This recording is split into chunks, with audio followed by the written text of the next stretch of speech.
Protes dan aksi unjuk rasa massa warnai pleno KPU SBT.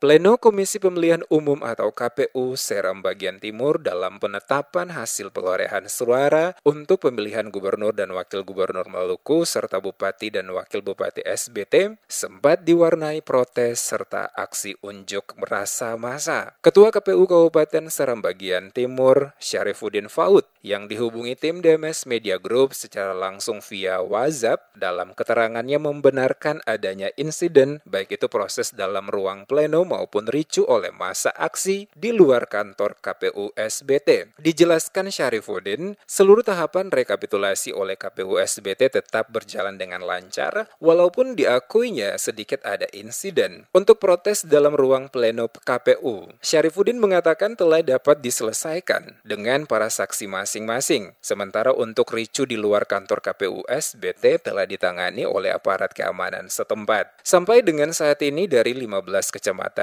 hanya tersisa satu, yakni Kecamatan Pulau Gorom, yang hingga saat ini masih dalam proses rekapitulasi dan sesuai rencana, KPU SBT akan segera menyelesaikan seluruh rekapitulasi suara pada Sabtu ini. Secara tegas, Syarifuddin mengatakan pihak KPU SBT melakukan tugas dan tanggung jawab sesuai aturan dan ketentuan yang diatur tanpa ada unsur keberpihakan kepada pasangan tertentu. Oleh karena itu, masyarakat diminta untuk tetap tenang dan tidak mudah terpancing dengan isu-isu yang tidak benar. KPU SBT telah melaksanakan rekapitulasi sejak tanggal 29 sesuai jadwal sampai tanggal 6. Tapi terjadi permasalahan keamanan yang tidak dapat yang mengakibatkan KPU SBT menunda satu hari, yaitu sampai tanggal 7. Sampai hari ini dari 15 kecamatan KPU SBT telah menyelesaikan 14 kecamatan dan tinggal satu kecamatan, yaitu Kecamatan Pulau Gorom.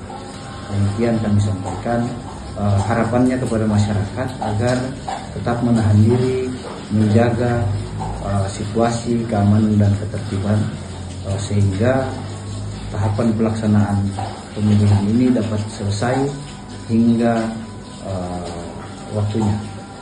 Sesuai rencana, seluruh rekapitulasi hasil pemilihan kepala daerah baik Gubernur Maluku maupun Bupati Kabupaten SBT akan selesai dilakukan pada Sabtu 7 Desember 2024, sekaligus dilakukan pengumuman penetapan perolehan suara oleh KPU SBT.